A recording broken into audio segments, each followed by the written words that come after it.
lies I heard on YouTube last week. I love doing these kind of videos because, and I know many of you like them as well. And listen, I'm not trying to call anybody out. I'm really not. And I know that some of these things you all could have heard. And that's the whole point of this video, is that I watch real estate YouTube just like all of you do. And sometimes, you know, I'm hanging out, getting ready for the day, having my coffee, and I turn on a little bit of the real estate YouTube to see what other people are talking about. And sometimes I am stopped in my tracks at things that are said. And when that happens, I have to grab the notebook and write this stuff down because, listen, here on Connect to Florida, we get it, right? We get it.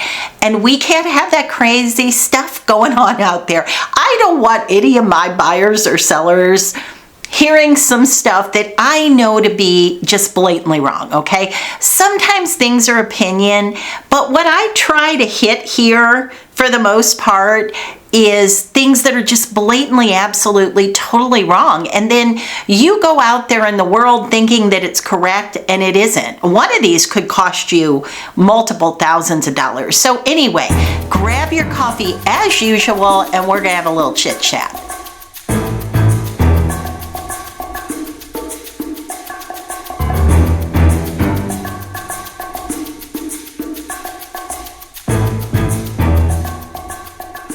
All right, this one, I actually went back and made sure that it was a recent video because I found this to be so incorrect. And the person that said this is generally pretty level-headed, so I was really surprised to see that she put this out. And I actually went back to say, okay, is maybe this a really old video? Like, I'll give you an example.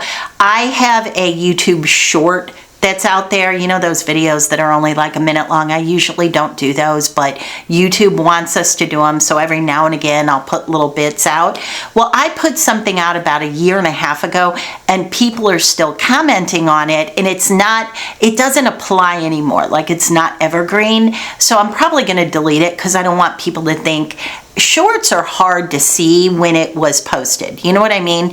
So anyway, I did go back and she posted this like 2 days ago. So this one surprised me. And basically what she said was that people are leaving Southwest Florida by the droves, like mass exodus, Katie bar the door, everybody's leaving.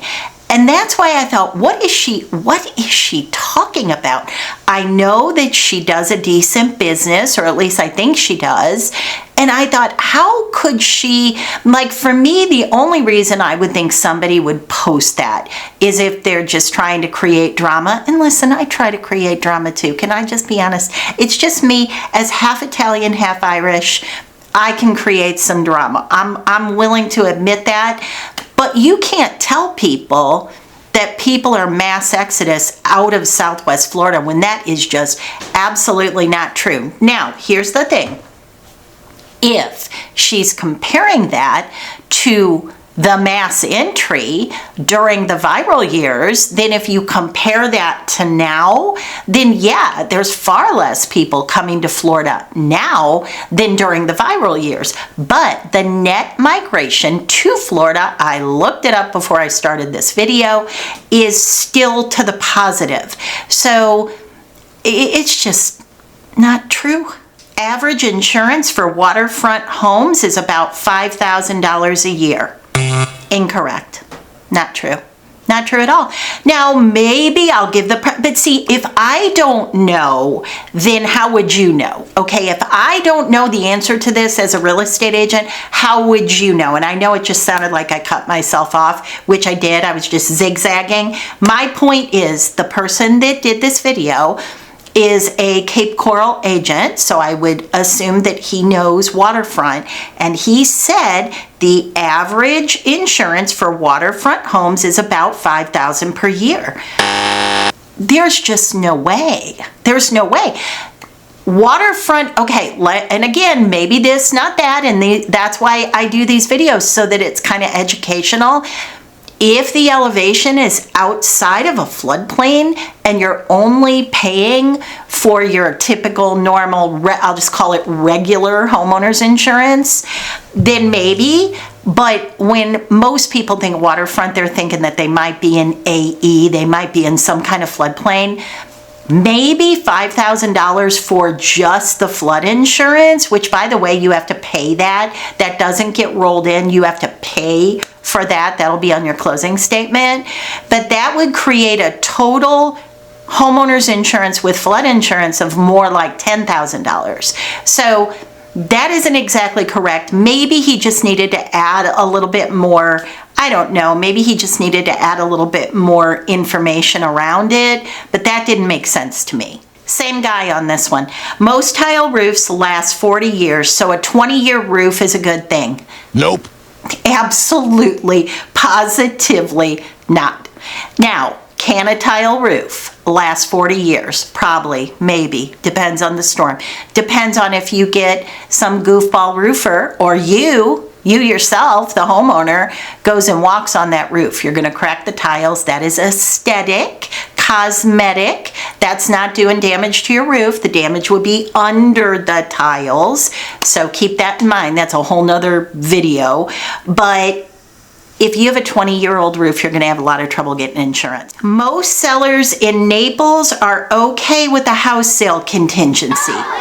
It's absolutely positively not true at all, and I have to wonder if this person is doing business in Naples at all, because most sellers, I'm going to say 98% of sellers in Naples, Florida are not going to take your house sale contingency. And you know what I mean by that. That just means you're moving from Michigan, your house is not on the market, you got to do some paint, get it ready, but you fly down to Naples, you find your dream home, and then you write an offer with, I guess, theoretically this agent, and she writes it contingent on the sale of your house up north that is not on the market, not under contract, not even ready to be put on the market, and you expect a seller to accept. Why? Why would you tie up your sale for somebody who has to sell something to move forward? When that happens to me, I will always say to the buyer's agent, we appreciate the offer. We would love to see you back when your house is under contract. Otherwise, what are you doing? All right, next one. This came from an agent up in the Sarasota area, and she said on her video, you can have 2 homestead properties. No, you cannot. If you live in, let's say you live in Chicago, Illinois, and that's your homestead, you can't also have a homestead in Florida. That doesn't even make sense. I don't know if she's under the wrong impression that a husband can have a homestead and a wife can have a homestead, but like that just doesn't, I don't know what she's talking about. That'll get you in some really big trouble if you get caught doing that.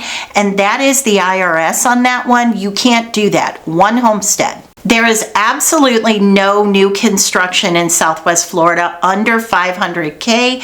Don't waste your time. That isn't true. There's a little bit of nuance to that. Is it difficult to find? Yes. Is it impossible? No. Now here's the thing. Where can you find new construction under 500,000?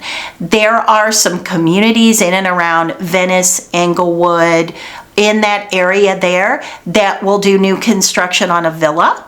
You can find a villa that's going to build in the 350-ish range, so that would be a possibility. Also, Cape Coral, you can find spot builders that'll build on a little plot of land for whatever, 400,000, 450,000. Same thing with Northport. So is it out there? Yes. Is it a little bit tricky to find? Also, yes. Here's another dangerous one. And this comes from an agent that I would have thought would know better on this. You can opt out of bundled golf if you buy in a bundled golf community where there's golf offered on the property you bought. What are you talking about? What are you talking about, sir? No, you cannot. If you bought, and maybe it's in the nuance, and that's why you're seeing, I wrote this down word for word because I didn't want to get it wrong. When you buy in a bundled golf community, if the condo that you buy has golfing attached to it, not a social membership, that would be something different. But when you buy in a bundled golf community, let me just explain it.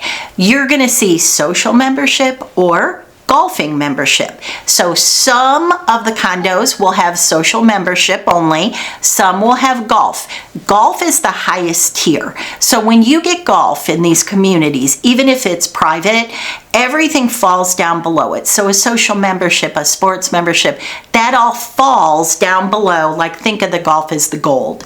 So you get everything. But if you have a social membership, then in many communities, you can't golf. Now, they may give you some times of the year that you're allowed to golf, but otherwise you can't golf. If you buy a unit because you like it the best and it's offering golf, like it has a golf membership attached to it, your fees are going to be reflective of the bundled golf, and you're paying them even if you never step a toe on that course. That is wrong. You cannot walk into a bundled golf course community, buy 123 Bonita Springs Main Street, and say, I know I bought this with bundled golf, but I don't want the golf. I want to pass it on to somebody else. That's a totally different scenario, different animal there. So that is totally wrong. This agent is generally, I find her to be a good agent. So I was shocked. Do not sign a listing agreement for longer than 3 months. I mean, it is just terrible advice. It shocked me. It shocked me that she said this. Like you guys, so I'm like, rewind, what? Write it down word for word so I'm not telling you wrong here.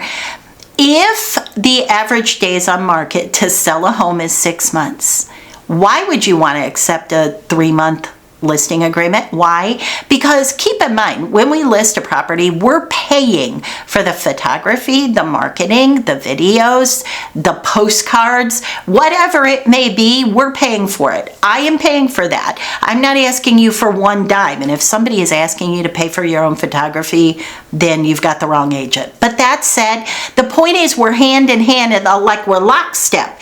You care the most if your property sells. I care right behind you. So if the average days on market are longer than 3 months, which they are everywhere right now, why would you take a listing agreement that ends at 3 months? And let's just say they're not. Let's say things are selling quickly. Let's say 60 days is the average in your community. If it's 60 days to sell, let's say it takes 2 months to get you under contract or 30 days to get you under contract, and then somebody doesn't want to close for 2 months. Well, now we're expired again.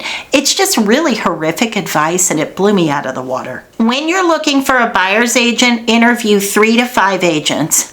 Listen, if you want to make a part-time job out of it, interview 3 to 5 agents. I don't want to have a meeting with 3 to 5 agents in any scenario. So do you on that one. For me personally, I would watch a whole lot of YouTube. If you think you like somebody, watch multiple videos. Don't just watch one and go, yeah, they're perfect. Watch multiple videos. Listen to what they're saying. Then call them. Then interview them. If you hate them, move on to choice B. But if you want to sit and have coffee with 5 agents, I feel for you. This is the same, this next one is the same lady that said, don't sign a listing agreement for longer than 3 months. She also said, don't tell your agent your bottom line. Why? Why? I mean, why would you not want to tell your agent your bottom line? So when somebody says to me, listen, Barrett, I am absolutely not going to take less than $800,000 on this property under any scenario. Yes, I understand you have to present all offers, but do not present anything to me that's below $800,000. That goes in the listing contract. And when an offer is presented to me to present to the seller at $650,000, I can out of hand reject that. Now, the way that I work, when somebody does that, and they do all the time in Naples especially, they'll say, don't even present me anything lower because I don't want, it's going to make me mad. Don't tell me. So when they do that, I will say you had an offer come in today below the threshold that you gave me, and I followed your instruction and I rejected the offer. Sometimes people will say, how much was it? Sometimes they'll say, good, I'm glad. So there is no, if you have hired the right agent and you trust your agent, which I'm assuming that you do, why would you not tell your agent what your bottom number is? I don't know any agent out there that's like, okay, day one here in the listing, I want to know what your bottom number is because I'm going to try to get you the lowest amount possible. If that's even in your mind in any way, then you have the wrong agent. If you have a safe, throw a towel over it so no one knows what it is. If you have a deer head on the wall, throw a blanket over it. I was waiting for him to laugh or to say I'm being sarcastic or to be, no, he was not. So listen, if you have a safe in your closet and you've got your nice organized closet and then there's this big towel laying over a large square, like nothing to see here, this is definitely not a safe right here. I mean, and then throw a blanket over a deer head? What?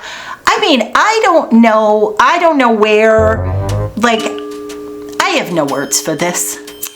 That's it. That's 11 listen, I listened to it so you don't have to. Crazy stuff. So let me know if you like these kind of videos because I can always gather these up. And you know what else I was thinking about doing? But I don't want to insult my viewers out here. But I did consider doing crazy things that people said in my YouTube comments. Let me know if you want to hear those.